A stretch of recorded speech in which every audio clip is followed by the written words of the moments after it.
Welcome everybody to this new lecture of our paper Electronic Communication System and Electronics B in your syllabus.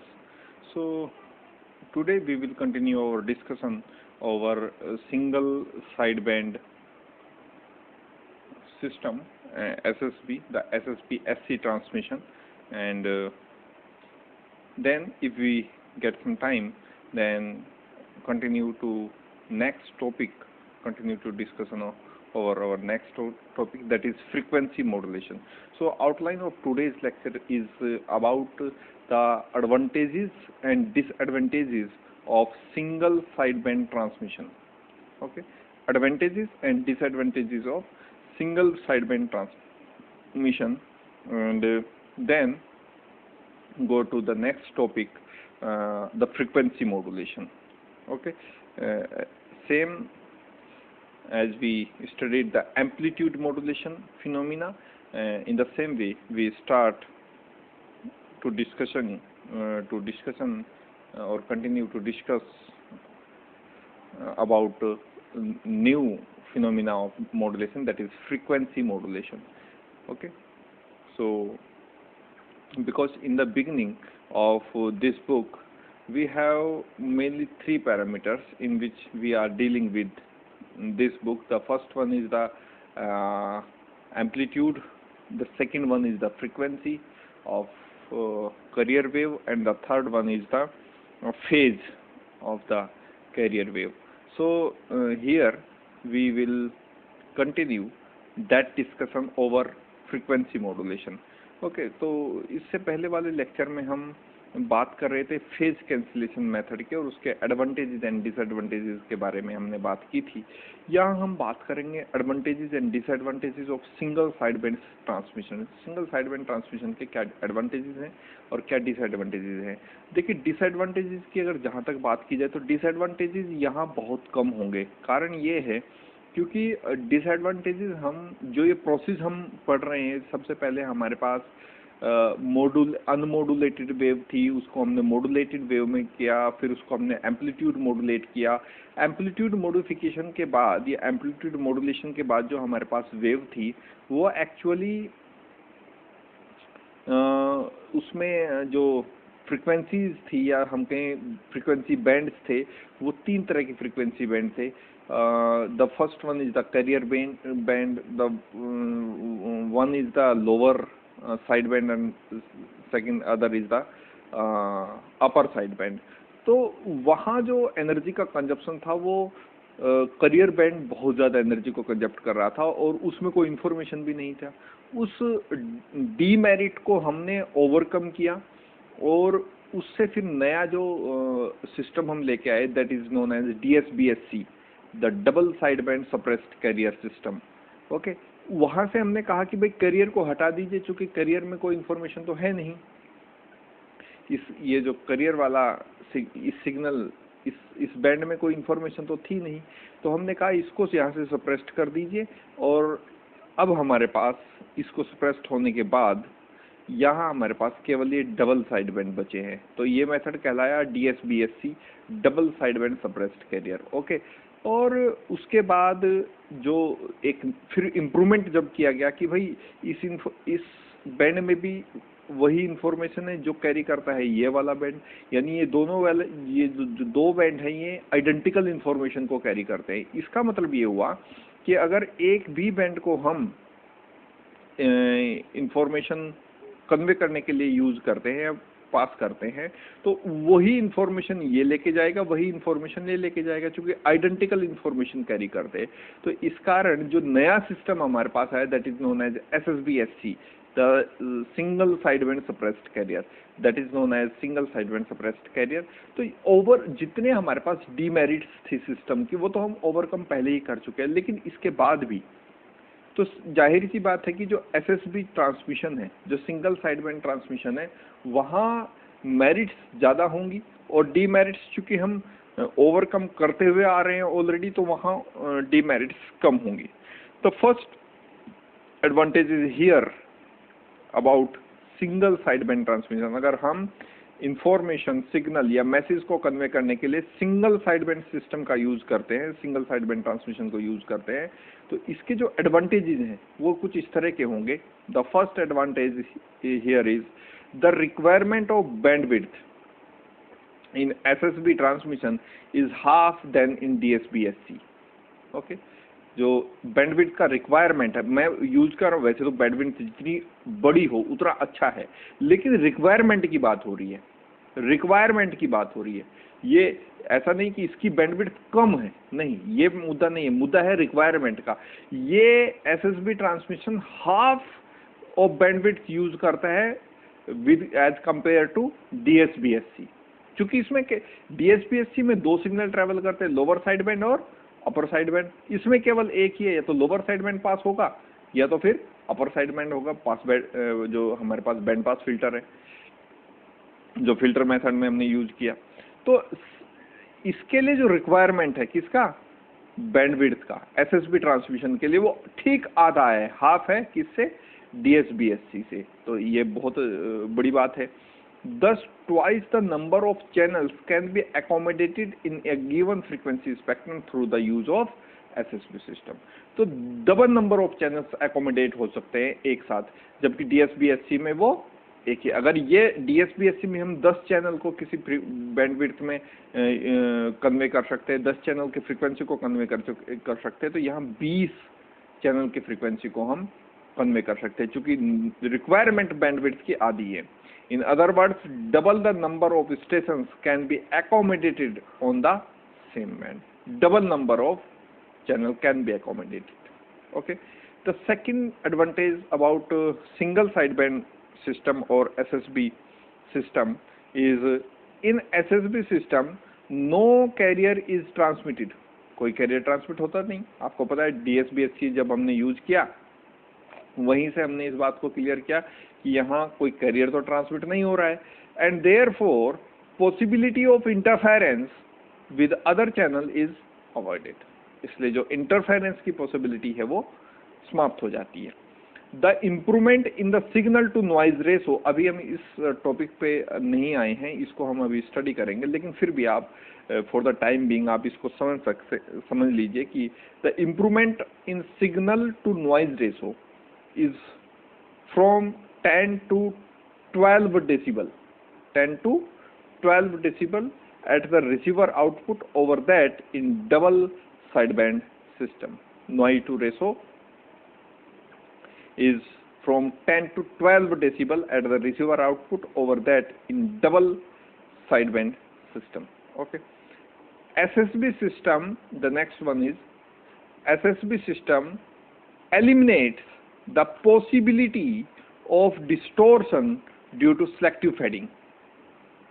जो distortion की possibility है, distortion एक ऐसा effect है, आपने जब इलेक्ट्रॉनिक्स को स्टडी किया होगा और पर्टिकुलरली एम्पलीफायर का केस जब हम स्टडी करते हैं, तो वहाँ जो एम्पलीफाइड आउटपुट है वो डिस्टोर्टेड होने की संभावना बहुत ज़्यादा रहती है। एम्पलीफायर जब हम स्टडी करते हैं वहाँ ये वर्ड हम बहुत अच्छे से यूज करते हैं और अच्छे से पढ़ते हैं कि डिस्टोर्टेड हो जाती है एम्पलीफाइड आउटपुट। उसके कुछ रीजन्स होते हैं, ट्रांजिस्टर चेंज की वजह से हो जाता है, जो एक फैक्टर वहाँ स्टडी करते हैं बीटा, उसकी वजह से भी जो डिस्टोर्टेड हो जाती है एम्पलीफाइड आउटपुट, तो वहाँ से ये वर्ड आता है।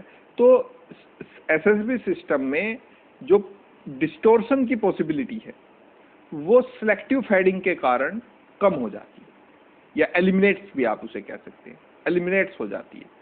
ओके, अब फेडिंग क्या हुआ, फेडिंग क्या हुआ, fading occurs due to the multipath propagation of electromagnetic waves. अब इलेक्ट्रोमैग्नेटिक वेव्स मल्टीपाथ यूज क्यों करती हैं, इसका क्या रीजन है?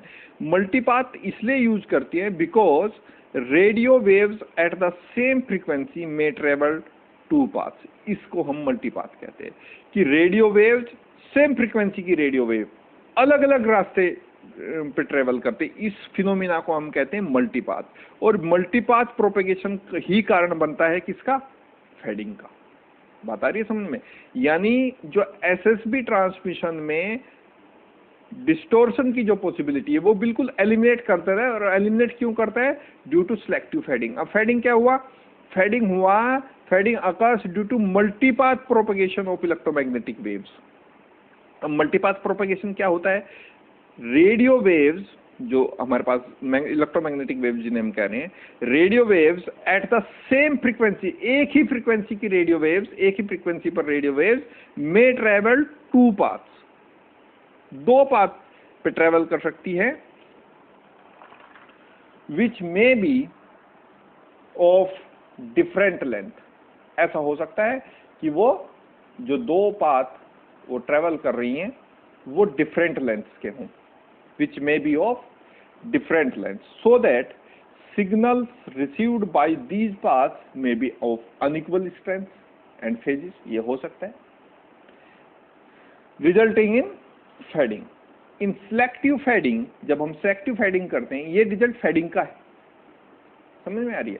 फेडिंग क्या हुआ कि हमारे पास जो रेडियो वेव्स हैं वो मल्टीपाथ ट्रेवल करते हैं। मल्टीपाथ ट्रेवल से मतलब ये है कि एक ही फ्रीक्वेंसी की जो रेडियो वेव्स हैं वो अलग अलग रास्तों से, अलग अलग रास्ते बनाते हुए कहां तक पहुंचती है? रिसीवर तक। वो जब उनका जो उनके पाथ ट्रेवल का जो लेंथ है वो अलग होगी, तो उसकी वजह से उनका जो स्ट्रेंथ होगा रेडियो वेव्स का और जो फेज होगा उनका वो भी अलग होगा। तो ये रिजल्ट करता है फेडिंग में। लेकिन एसएसबी सिस्टम में क्या होता है? फेडिंग नहीं होती, सिलेक्टिव फेडिंग होती है। एसएसबी सिस्टम में फेडिंग ना होकर सिलेक्टिव फेडिंग होती है। तो सिलेक्टिव फेडिंग की वजह से ये जो वर्ड है, सिलेक्टिव फेडिंग की वजह से, fading is selective over the received band. तो सिलेक्टिव फेडिंग की होता क्या है कि one side band fades completely, leaving other side band and carrier unaffected. Okay, and carrier alone fades out. पहले क्या किया? एक साइड बैंड को कंप्लीटली फेड कर दिया, तो अब क्या बचे? मॉड्यूलेटेड वेव में एक कैरियर बचा है, दूसरा साइड बैंड बचा है। फिर कैरियर को अलग अलग से, अकेले कैरियर को फेड आउट कर देते हैं। इस तरह से हमारे पास केवल क्या बच जाता है? एक सिंगल साइड बैंड बन जाता है। सिंगल साइड बैंड बन जाता है। Amplitude and phase of one side band component varies with respect to other side band and carrier। This type of fading gives rise to the survey distortion। In SSB system, since only one side band is present, possibility of such type of fading is eliminated। केवल एक ही frequency की wave है तो एक ही path पे travel करेंगे, तो इस तरह की जो फेडिंग की जो पॉसिबिलिटीज हैं वो सब एलिमिनेट हो जाती है इस सिस्टम में, एसएसबी सिस्टम में।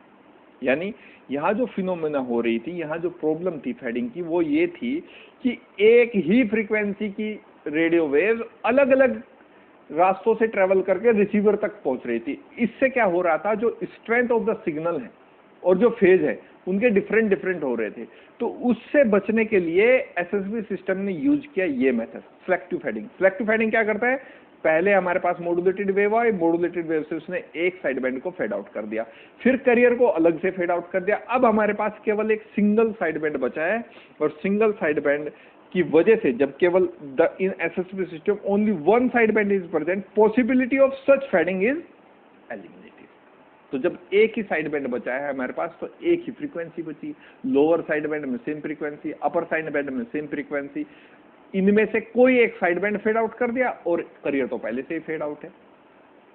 तो इस वजह से जो ये जो फेडिंग वाली प्रॉब्लम है, इसको हम सिलेक्टिव फेडिंग से डिस्टॉर्शन की जो पॉसिबिलिटी है उसको दूर कर सकते हैं। जो पांचवा एडवांटेज आप कह सकते हैं एसएसबी सिस्टम का, वो ये है कि SSB system provides an improvement in signal to noise ratio at least at 9 decibel, at least of 9 decibel। Thus, in order to get the same signal to noise ratio at the receiver output, the transmitter average output may be reduced to 9 decibel, that is to about 1/8 as compared to DSB transmitter, double sideband transmitter। Therefore, SSB transmitter will require less number of output amplifying power stages, consequently weight, volume and operating cost, that is the main point। operating cost सब इसी के ऊपर है। अगर किसी भी electronic equipment की अगर कॉस्ट कम है तो वो मार्केट में टिकेगा, ज़्यादा बिकेगा। कॉस्ट ज़्यादा है, न टिकेगा न बिकेगा। सो कॉन्सिक्वेंटली उसका जो वेट है इक्विपमेंट का, और जो उसका वॉल्यूम है, और जो ऑपरेटिंग कॉस्ट है, वो सब के सब क्या हो जाती है, रिड्यूस हो जाती है due to the SSB transmission.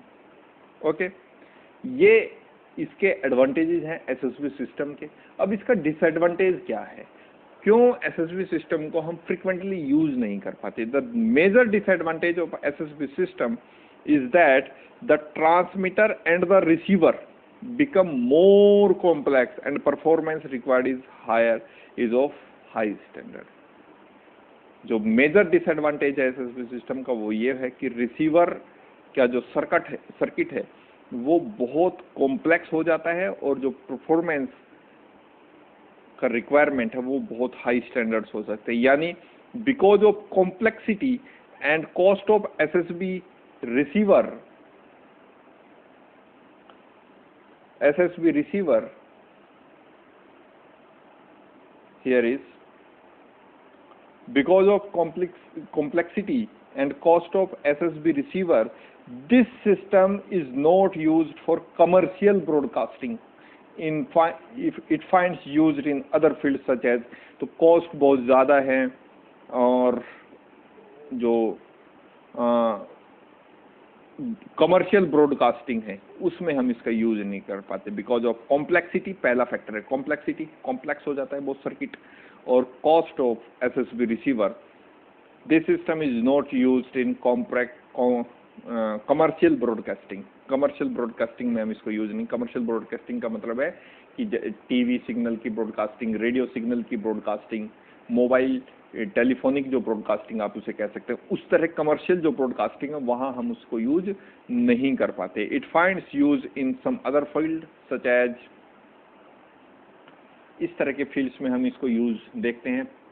Police wire communications, या एसएसबी टेलीग्राफ सिस्टम, या point two point radio telephone communication, या इन बीएचएफ एंड यूएचएफ, यानी very high frequency, and UHF ultra high frequency communication. Okay, यहाँ हम उसको यूज करते हैं, लेकिन कॉस्ट ज़्यादा होने से और कॉम्प्लेक्सिटी के कारण हम जो एसएसबी ट्रांसमिशन है उसको कमर्शियली यूज नहीं कर पाते हैं। ओके, तो इस तरह से हमारा जो एम्पलीट्यूड मॉड्यूलेशन वाला ये जो पार्ट था ये समाप्त हो जाता है। केवल amplitude modulation, not demodulation. Demodulation के ऊपर तो हमने बात ही नहीं की। पहले हम क्या करेंगे, यहाँ जो 3 फैक्टर्स हमने पहले स्टडी किया था, the amplitude, the phase and the frequency, तो पहले मॉड्यूलेशन को जानेंगे। एम्पलीट्यूड मॉड्यूलेशन के बारे में हमने पढ़ा। अभी तक जो हमने किया है वो हमने किया है एम्पलीट्यूड मॉड्यूलेशन के बारे में हमने पढ़ा है, मेथड्स ऑफ एम्पलीट्यूड मॉड्यूलेशन हमने पढ़े हैं, और उनके जो सर्किट्स हैं, उनके जो मेथड्स हैं, डीएसबीएससी कैसे अचीव किया जा सकता है, एसएसबीएससी कैसे अचीव किया जा सकता है, उसका जो पावर कंजप्शन है एम्पलीट्यूड मॉड्यूलेशन वो कितना है ना, ये सब बातें हम पढ़ के आए हैं। और अभी जो नेक्स्ट हम पढ़ने जा रहे हैं वो फ्रीक्वेंसी मॉड्यूलेशन है। यानी अगर आप दूसरा मेथड आपके पास क्या है फॉर द मॉड्यूलेशन, अगर एम्पलीट्यूड मॉड्यूलेशन नहीं है तो फ्रीक्वेंसी को क्या मॉड्यूलेट किया जा सकता है, उसका आंसर है हाँ, फ्रीक्वेंसी को भी मॉड्यूलेट किया जा सकता है, and that method is known as frequency modulation. Okay, जैसे हमने इससे पहले वाले टॉपिक में जब एम्पलीट्यूड मॉड्यूलेशन डिस्कस किया तो वहाँ जो वेव फॉर्म्स थी आपने देखा होगा कि जो कैरियर वेव की फ्रीक्वेंसी थी, जो सॉरी कैरियर वेव का जो एम्पलीट्यूड था वो वहाँ चेंज हो गया था। Let's see once again that one. ये वेव फॉर्म्स हमने वहाँ डिस्कस किया था, इस तरह की वेव फॉर्म्स हमने डिस्कस किया था। ये हमारे पास मॉड्यूलेटिंग सिग्नल था और ये हमारे पास कैरियर वेव थी। जो इस मॉड्यूलेटिंग सिग्नल के सुपर इम्पोजिशन के बाद जो रिजल्टेंट वेव बनी वो हमारी इस तरह की थी। ये हमारे पास जो कि टू फॉर्म में मॉड्यूलेटिंग सिग्नल है। लेकिन आप देखें कि तो करियर वेव का एम्पलीट्यूड था यहाँ ईसी के बराबर था, तो क्या यहाँ भी ईसी के बराबर है या फिर यहाँ ईसी के बराबर है? अगर इसको आप ईसी के बराबर कहते हैं तो ये माना जा सकता है। लेकिन क्या यहाँ भी एम्पलीट्यूड ईसी, तो यहाँ क्या हुआ है, एम्पलीट्यूड को एम्पलीट्यूड को मॉडिफाइड कर दिया गया, and that wave is known as amplitude modulation, and this way is known as amplitude, or this method is known as amplitude modulation method. Okay, अभी क्या करने वाले हैं हम, फ्रीक्वेंसी को मॉड्यूलेट करेंगे। यानी ये जो करियर वेव है, देखिए चेंज करियर वेव में ही होगा, मॉड्यूलेटिंग सिग्नल में कोई चेंज नहीं होगा, कभी भी नहीं होगा, क्योंकि मॉड्यूलेटिंग सिग्नल वो इंफॉर्मेशन है, वो इलेक्ट्रिकल सिग्नल है जिसको हम एक जगह से दूसरी जगह कन्वे करना चाहते हैं। तो चेंज हमेशा किस में होगा, मॉड्यूलेटिंग सिग्नल में, सॉरी करियर वेव में चेंज होगा। मॉड्यूलेटिंग सिग्नल हमेशा एक जैसा रहेगा, चाहे वो मेथड हमारे पास एम्पलीट्यूड मॉड्यूलेशन है, चाहे वो फ्रीक्वेंसी मॉड्यूलेशन है, चाहे वो फेज मॉड्यूलेशन है। ठीक है, तो अब की बार जो हम फ्रीक्वेंसी मॉड्यूलेशन वाला टॉपिक स्टडी करने जा रही, इस वेव की जो हमारे पास कैरियर वेव है, फिर से इन दोनों का सुपर इम्पोजिशन होगा, और सुपर इम्पोजिशन के बाद जो रिजल्टेंट वेव हमारे पास आएगी उसकी फ्रीक्वेंसी को मॉड्यूलेट होते हुए हम देखेंगे। तो that method is known as frequency modulation. So let's see that this is the method of frequency modulation. Okay, ये हमारे पास एम्पलीट्यूड है, ये अनमॉड्यूलेटेड कैरियर वेव है, और ये मॉड्यूलेटिंग सिग्नल है, यानी इन्फॉर्मेशन यहाँ है, ये मॉड्यूलेटिंग सिग्नल है। तो जब ये दोनों एक दूसरे के ऊपर सुपर इम्पोज होते हैं, तो इस तरह की फ्रीक्वेंसी, यानी फ्रीक्वेंसी को जब मॉड्यूलेट करते हैं तो कुछ इस तरह की जो रिजल्टेंट वेव है वो कुछ इस तरह की दिखती है, हमें कुछ इस तरह की दिखती है।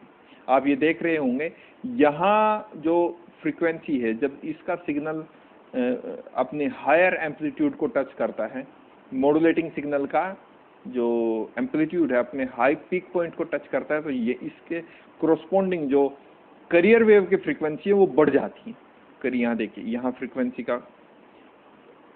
को देखिए, और जब ये 0 पे आता है वापस, तो फिर से जो फ्रीक्वेंसी के जो करियर वेव की नॉर्मल फ्रीक्वेंसी, जितनी फ्रीक्वेंसी यहाँ अनमॉड्यूलेटेड करियर वेव की दिखाई दे रही है उतनी ही आपको वैसे दिखाई देगी। लेकिन जैसे ही मॉड्यूलेटिंग सिग्नल अपने नेगेटिव पीक की तरफ जाता है, तो यहाँ मॉड्यूलेटिंग करियर वेव की फ्रीक्वेंसी को आप देख रहे हो कंपैरेटिवली घट जाती है।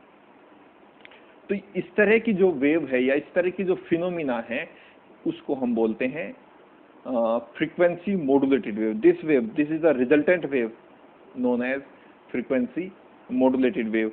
एक और बात जो यहाँ नोट करने की है वो ये है कि यहाँ इस वेव का जो एम्पलीट्यूड है वो ये है ईसी एम्पलीट्यूड, और यहाँ भी अगर आप ध्यान से देखें जो फ्रीक्वेंसी मॉड्यूलेटेड वेव है इसका एम्पलीट्यूड ईसी ही है, यानी एम्पलीट्यूड पे कोई इफेक्ट नहीं आया, यानी यहाँ एम्पलीट्यूड क्या है, कांस्टेंट है। यानी जो फिनोमिना हमने पढ़ी थी कि अगर फ्रीक्वेंसी बदलेगी तो फेज और एम्पलीट्यूड क्या रहेंगे, दोनों कांस्टेंट रहेंगे। तो यहाँ इस फिनोमिना में आप ये देख रहे होंगे इस मॉड्यूलेटेड वेव की जो फ्रीक्वेंसी जो एम्पलीट्यूड है वो भी ईसी ही है, और जो अनमॉड्यूलेटेड करियर वेव थी उसका जो एम्पलीट्यूड है वो भी कितना है, ईसी ही। तो इस तरह से जो फ्रीक्वेंसी मॉड्यूलेटेड वेव है वो हम अचीव कर लेते हैं, उसको हम प्राप्त कर सकते हैं। होता क्या है, by definition frequency modulated wave FM is known as F4 stands for frequency and M stands for modulated, modulation. Frequency modulation is the encoding of information in the carrier wave by changing the instantaneous frequency, instantaneous frequency of the wave। यानी frequency modulation को कैसे change किया, frequency modulation कैसे achieve किया जाता है, this method, that is frequency modulation method is the encoding of information in carrier wave by changing the instantaneous frequency of the wave. FM technology is widely used in fields of computing, telecommunications, and signal processing.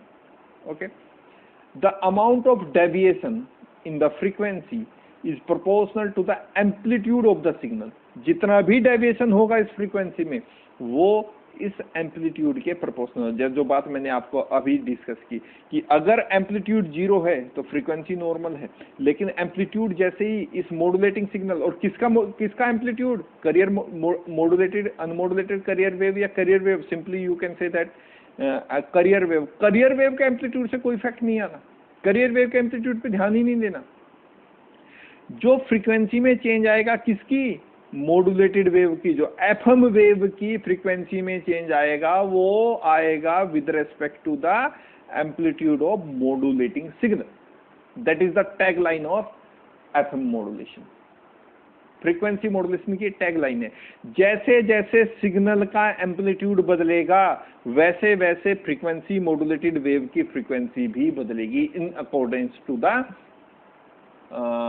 amplitude of modulating signal.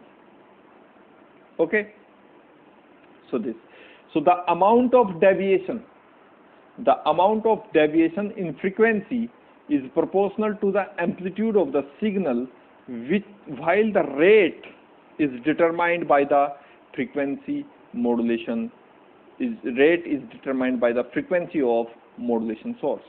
Okay, following types or following figure illustrate the form of frequency modulated wave. इस तरह की जो graphs हैं या waves का representation है वो हमें दिखाती है एक frequency modulated wave.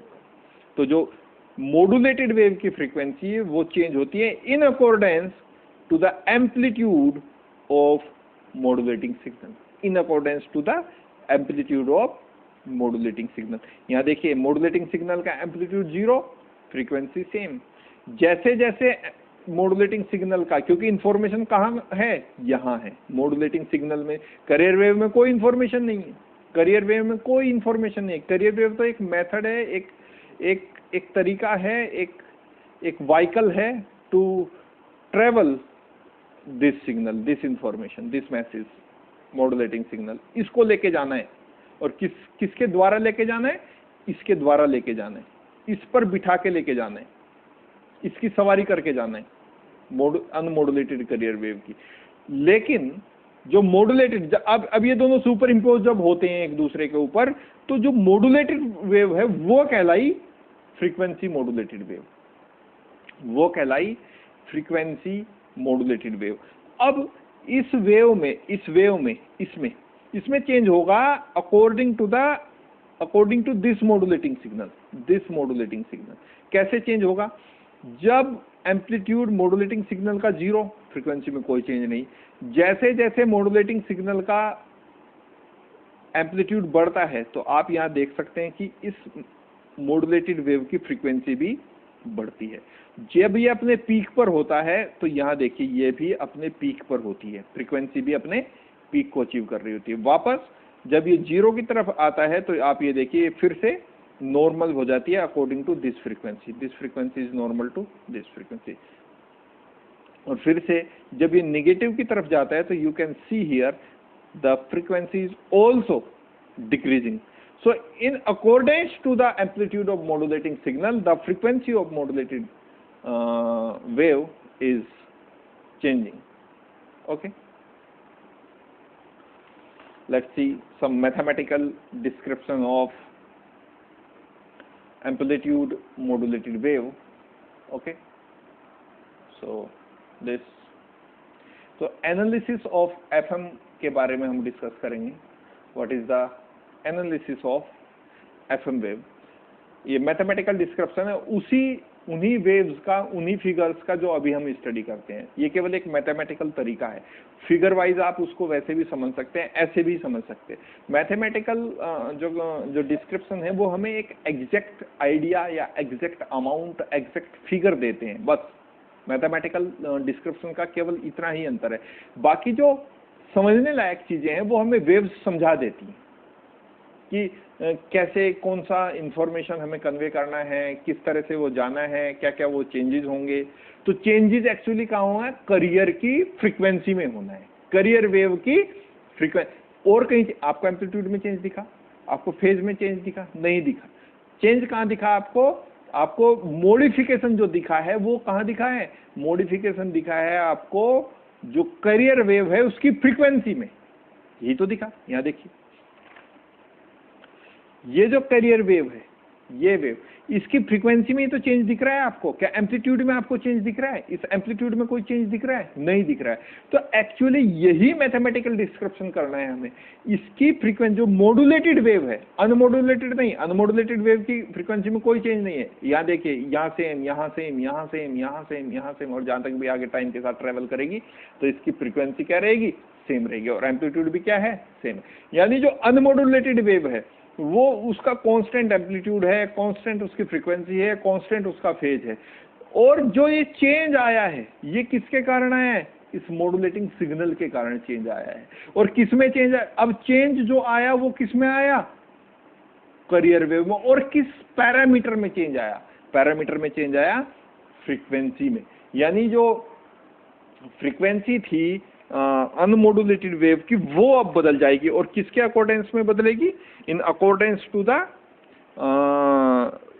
Amplitude of the unmodulated signal, modulating signal, sorry, this.